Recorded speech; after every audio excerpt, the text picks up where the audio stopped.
If you have been with me since section 8.6, same day, by the way, you'll know that my sweet angel baby Winnie, that's my dog, is in rare form tonight, and she just lost her mind because there's a doodle that lives in the neighborhood. She hates it, absolutely hates this dog. So if she hates it, I know the dog's got to be a dirtbag because she's perfect, and Anyway, its idiot owner was walking it in the dark with like a little headlamp on. Woo! When he came unglued. So I had to stop what I was doing. Luckily, I had an Uncrustable. Actually, that's a lie. I didn't have an Uncrustable. I had a great value no crust sandwich, peanut butter, and strawberry jelly. Popped that bad boy in the air fryer. Got me a Diet Coke with a splash of cherry flavor. So we're good. We're good. We got at least another hour in us. So let's get to it. So in 8.7, we're going to talk about the cost of home ownership. Okay. So we're going to look at calculating mortgage payments. We're also in the mortgage process. We have down payments. We have something called points at closing. So we'll have to talk about that. We will then talk about renting versus buying. We will also talk about an amortization schedule, which easily one of my most favorite things to do. And we will also talk about how much you can afford in terms of like your monthly salary and what you can afford to buy as far as a mortgage is concerned. Okay. So there's a good bit in this chapter, but none of it's too bad. The first thing I want to remind you of is in section 8.6, we talked about installment loans. So installment loans are just you have some fixed amount of money that you're going to pay off in fixed payments over a specified period of time, typically monthly payments, okay? And we talked very specifically about car loans, which are a type of fixed installment loan. And what's nice about a fixed installment loan is you kind of know from day one what your monthly payment is going to be. And that can be really helpful. There's definitely other types of loans called variable rate loans, but for a fixed installment loan, you have an interest rate that stays the same and you have a monthly payment that largely stays the same. With a house, there's a little bit more that can go into it. For example, you have property taxes and insurance, and those can certainly change your monthly payment. But the actual heart and soul loan is really not going to change with a fixed installment loan. Okay. And the formula that we use for a fixed installment loan is the PMT formula. So the PMT formula has, whoops, it changed colors on me.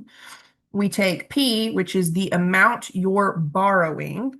You multiply it by your interest rate, and then you divide it by N. N represents the number of payments you're going to make in a year. And with a mortgage, it's typically going to be a monthly payment. You then divide that by 1 minus parentheses 1 plus again R over N. And then we raise that stuff, the internal stuff in parentheses, we raise that to the negative N times, whoops, let me erase that. That looks stupid. We raise that to the negative N times T power. So we're using the exact same formula that we used in section 8.6. So the good news is you don't have yet another formula to figure out how to use. Okay. So when it comes to mortgages, we definitely have some definitions that we need to look at. Okay. Let me first highlight this. If you're making your own formula sheet, if you're kind of more specifically, if you're in the online class, this is a formula that you definitely need to add to your formula sheet if you haven't already. Okay, some definitions. So mortgages, that is what we call a loan that is for the purpose of buying a house. Okay, so a mortgage is a long-term installment loan, and you'll kind of see what we mean by long-term when you see examples. When you're dealing with buying a car, you're typically going to get like a 4 year, 5 year, maybe 6 year loan. So, I mean, it's still several years, but it's not, it's not going to be like long, long, long term. When you have student loans, a lot of times student loans, you'll have 10 years to pay back your student loans. So it's getting somewhere. But when you're dealing with a mortgage, it is very common to have a 20 or 30-year loan. Okay. So that's what we mean by a long-term installment loan. 30 years is very, very common. Okay. So it's a long-term installment loan for the purpose of buying a house. Okay. Now, when you're dealing with lenders, so these are people that will let you borrow money to buy a home, a lot of them will require a down payment. And it just depends on the lender. So when it's time for you to buy a house, if you haven't already and you're shopping around, if you can't afford a down payment, you need to find a loan or a lender that will allow you to buy a house without a down payment. Okay. Now, the perk to a down payment is it's a lot of money, but then it gives you instant equity in your home. Equity is kind of like how much of the home you actually own. versus how much the bank owns. Okay.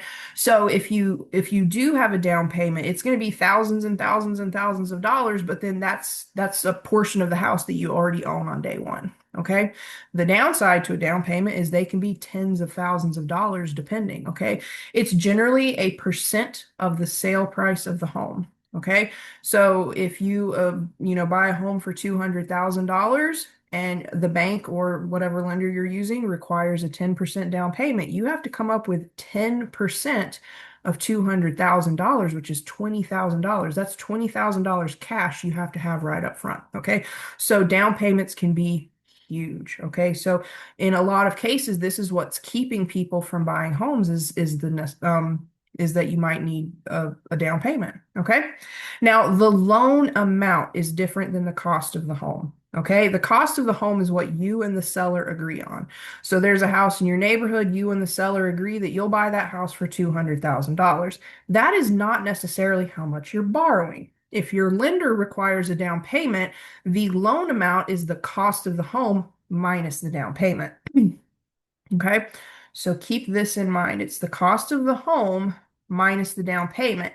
So when we're looking at this PMT formula, P is the loan amount, not necessarily the cost of the home. And it all depends on if you have a down payment or not. Okay. Now, points are this like super contentious, like kind of thing. So, depending on your lender, some lenders will require you to pay points at closing. Okay. So, we have two things here. We have points and then we have closing. So, let's first talk about closing. Okay. So, closing is kind of the final step to buying a home with a mortgage. A mortgage, again, is a loan, it's a long-term installment loan for buying a house. And this is a process. You don't just go out and say, like, hey, I'm going to buy a house. It's a process. It can take, like a month or more, depending on the situation. Okay. So, closing is the final step. This is when all the paperwork is signed. This is when all the documents are filed. This is kind of like the official switcheroo. This is when the home goes from the seller to the buyer. Okay. So, closing is the final step in buying a home with a mortgage. This is where you sign all paperwork and officially get the loan. Okay. Closing costs are all, let me kind of underline this. Closing costs are all final fees required to transfer ownership to the buyer. This can include fees to the lender, the title company, and more. So you have to deal with like taxes and all sorts of crazy stuff at this point. Okay. So that leads us back to points. Okay. Points are a type of fee that you pay. Okay. So points are a one-time charge that is paid to the bank or whoever the lender is by the home buyer. So if I'm the buyer, I potentially could have to pay points at the time of closing. And each point is equivalent to 1% of the loan amount. Okay. So there's a lot of technical reasons for points. You can sometimes get a lower interest rate by paying points. So the bank is like, hey, I'll reduce your mortgage interest rate by 0.5% if you pay 3 points at closing. Okay. Some lenders just require points. It's kind of a situation where the lender is not going to take a risk on you without some kind of money up front. Okay. So a mortgage is a very risky loan because your financial situation today could be very different 5, 10 years from now. And remember, a mortgage is a long-term installment loan. These can very frequently be 30-year loans. So before a lender is going to take a risk on you, they want money up front. And so sometimes that can come in the form of points. Okay. So remember, each point is worth 1% of the loan amount, not necessarily the cost of the home, the loan amount, how much you're actually borrowing. Okay. So there's kind of a lot that goes on with the mortgage. We're going to do just some really bare bones calculations. Okay. I am not a real estate agent. I am not a mortgage broker. I don't know all the ins and outs, but I can do enough to get you through this section. Okay. So here's our formula again. Let me outline it in that blue color. So in case you didn't catch it at the top of the screen or in section 8.6, here it is again. If you do not have a paper copy of the formula sheet, make sure you're making your own formula sheet. This one definitely needs to be on it. Okay. So example 1 here says the price of a home is $395,000. The bank requires 10% down. Whoops. So they require a 10% down payment and 2 points at closing. Okay, so they're requiring you to come up with a down payment and they're requiring you to pay 2 points. Remember, each point is 1% of the loan amount. Okay, the cost of the home is financed with a 30-year fixed rate mortgage. 30 is what you need to focus on at 7.5%. Okay, the first thing we need to do is calculate the down payment and the loan amount. So part A is really a two-part problem. First thing we want to do is calculate the down payment. The down payment is a percentage of the cost, like the purchase price of the home. So the purchase price of this home is 395,000, and we want to figure out what 10% of that is. So we're going to multiply it by zero point 0.1, that's our 10%. And I'm not going to scoot over to the calculator app. We're just going to do this on our handheld. So 395,000 times 10% shouldn't be too hard to calculate, but if you need to do it on your calculator, that's fine. But basically our down payment is 39,500. This is how much money you would have in cash to give to the bank. Okay? You're basically paying for 10% of the house on day one. Okay? So that means you're not going to borrow the full 395,000. You've come up with 39,500 that you're paying up front. So what we have to do now is figure out how much you're actually going to borrow. Okay? So we take the cost of the home, we subtract the down payment that we pay right off the bat, okay? And we subtract, so 39,500. So when we subtract those two, we get that we're going to actually borrow $355,500. So this right here is how much we borrow. Now remember, we're not borrowing 395,000. We had to pay 39,500 right off the bat. We're borrowing the cost of the house minus the down payment, okay? So part B then says how much will be paid for the 2 points at closing. Each point equals 1% of the loan amount, not the cost of the house, the loan amount. So the loan amount here is $355,500. We have to pay 2 points at closing, so we need to basically take 1% for each point. So 2% of the loan amount is going to just be a fee we pay to the bank. Okay, so we're going to take the loan amount and multiply it by 0.02. And I get $7,110. That's a pretty hefty fee, but that's just the cost of buying a home. So again, the lender is not going to take a 30-year risk on you without something up front. They're like, hey, pay me some points. And you're going to have to just sort of pay the points, okay? So at this point in time, the money we have to have up front is the 39,500 plus the 7110, so $7,110. So to even consider getting this mortgage, you'd have to come up with $46,610. So buying a home is expensive, okay? And one of the big things that keeps people from buying a home is a down payment. We just can't come up with a down payment, okay? Now, this is the part where we actually use, for part C, this is the part where we actually use the PMT formula. And notice here it says find the monthly payments, round to the nearest dollar. You will sometimes be asked to round to the nearest dollar instead of the nearest cent. So here we're going to round to the nearest dollar. Okay. So we have PMT. Okay. Let's go ahead and figure out what all of the pieces of this formula are. First of all, we have P. P is the amount we're borrowing. It's not the cost of the house. We had a down payment that changes what we're borrowing. So the amount we're borrowing is 355,500. Now, our interest rate, we were told at the beginning of this problem, was 7.5%. So our interest rate is 0.075. N, we're looking for monthly payments, so N is 12. And then T is the number of years we're going to have this loan. And at the very beginning, we were told that we were going to finance the house with a 30-year fixed rate mortgage. So T is 30. So let's fill in the formula. So we would take the amount we're borrowing, 355,500. We multiply it by the interest rate divided by N, so 0.075 divided by 12. We divide all of that by brackets, 1 minus, parentheses, 1 plus, R over N. So 0.075 divided by 12, and then we're going to raise that to the negative N times T power. So negative 12 times 30. And we'll go to the calculator. We'll get a sip of our Diet Coke, then we'll go to the calculator. All right. So to which screen? This one maybe? Yeah. So in the calculator, we're going to go alpha y equals, and we're going to choose option one. For the numerator, I had 355,500. I'm going to multiply that by r over n, so 0.075 divided by 12.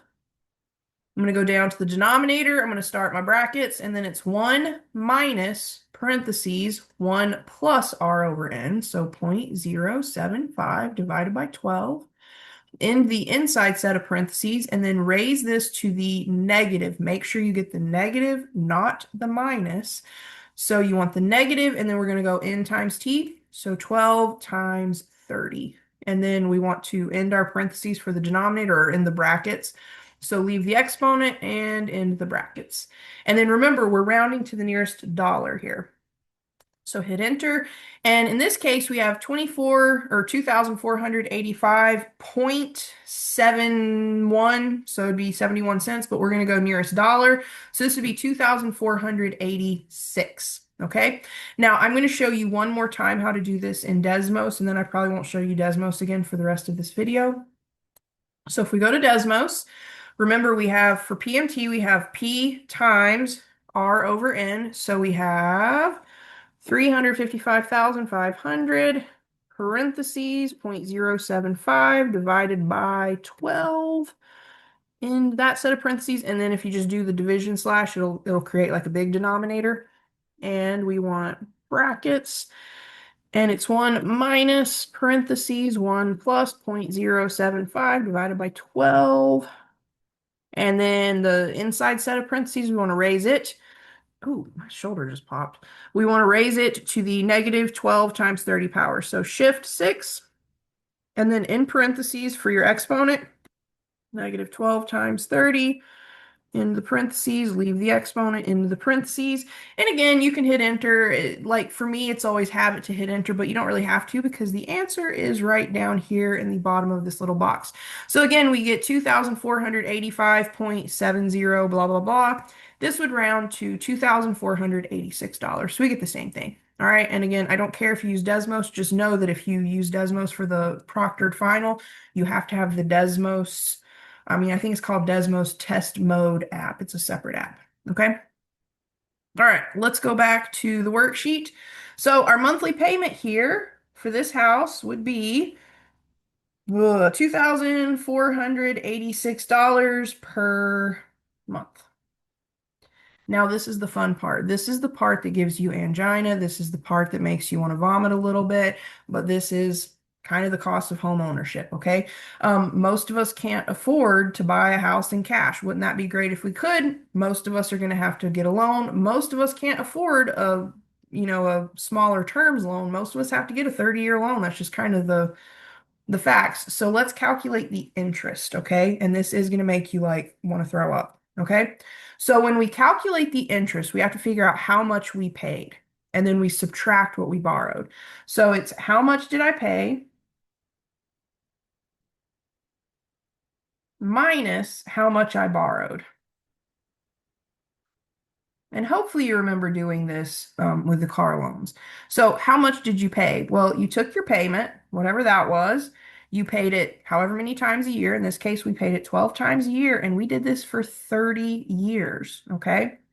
And what did we borrow? Remember, it's not the cost of the house, it's how much we actually borrowed. We borrowed 355,500. So just using your handheld, let's figure out actually, let me rewrite that because I was going to write this out symbolically and then put in numbers. So how much you paid is PMT times N times T, and then how much you borrowed is P. And then that would be $2,486 times 12 times 30 minus 355,500. So let's figure out how much we actually paid out. And this is where you're going to be like, like it's just nauseating. So 2,486 times 12 times 30. So over the course of 30 years, you would end up paying $894,960. We borrowed 355,500. Subtract the two, and this is how much interest you pay over the course of 30 years. So In interest alone, you would have ended up paying $539,460 in interest. So it's a bummer, but it is a reality. Again, most of us can't afford to go buy a $395,000 house in cash. Wouldn't that be great if we could? We have to borrow. Okay. Now, if you can get a shorter loan, so one that's not 30 years, you can save a bundle. But again, most of us can't afford the mortgage on a shorter loan. We have to get the 30-year loan. Now, when I was buying a house, my mortgage broker did tell me that if you can come up with one extra payment a year, save it. So save it all up. So figure out what your payment is. In this case, our payment is 2,486 divided by 12.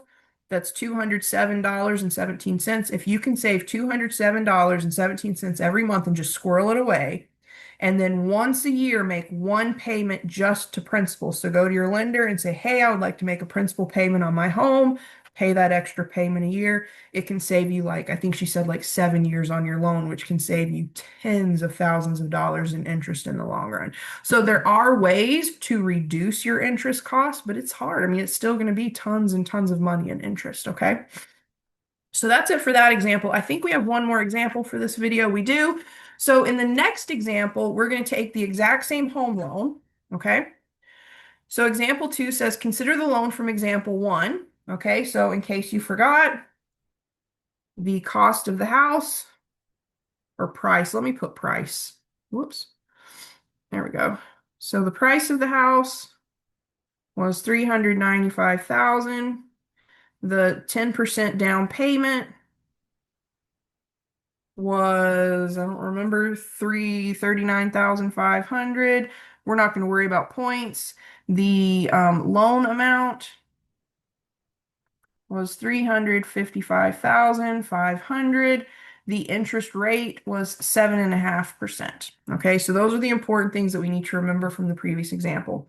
So example 2 says, consider the loan from example 1. Part A says, find the monthly payment and total interest if you were able to secure a 15-year loan. All other terms stay the same. So when we talk about terms of a loan, it's like all these components, okay? Like the time frame, the interest rate, all of that's going to stay the same. The only difference is T is going to be 15 instead of 30, okay? So T equals 15 here. So we get PMT. We're still borrowing 355,500 because we still had that 10% down payment. So everything's the same. So we're going to get 355,500. Our interest rate was 7.5%. We're still going to make monthly payments. We're going to divide this by 1 minus 1 plus 0.075 divided by 12 raised to the negative 12 times 15 power. Okay, let's see how that changes our monthly payment. It's going to significantly change our monthly payment, but let's just see what this is going to look like. So let's go back to the calculator. I think it's this screen. Okay. And what I'm going to do, since the exact same formula is going to, or since the formula that we used the last time is going to be almost exactly the same, I'm going to hit the up arrow until the previous formula I typed in is highlighted. I'm going to hit enter and it's just going to kind of grab it and pull it down for me. And all I have to change is T. Okay. Everything else is the same. So I'm going to back up and I'm going to type over my 30 and I'm going to make it a 15. So let's see what this does to our loan or our mortgage monthly payment amount. So it's going to change our payment by like $800. Okay. So we're going to go from $2,486 to $3,296. Okay. So let's look at that. Oh, I was looking at something I wrote on my paper. I was like, I don't know what that number is.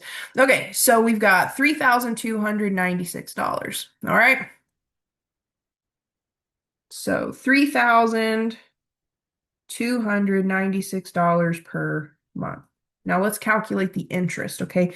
So even though your monthly payment is way higher, okay, it's higher by quite a bit, you're going to have this massive savings in interest, okay, because you're paying for this home over 15 years instead of 30. So that's half the amount of time you're paying interest to the bank. So let's figure out the interest. Now remember, the interest is how much you pay out. So it's the $3,296. You do this 12 times a year for 15 years. And then after we figure out that amount, we're going to subtract what we borrowed. which is $355,500. So I'm just going to use my handheld instead of switching the screen. So I have 3,296 times 12 times 15. So over the life of this loan, it's still staggering. It's still just like a nuts amount. But instead of paying almost $900,000 total over 30 years, in 15 years, we would pay $593,280. We want to subtract what we borrowed. So the interest on a 15-year loan would be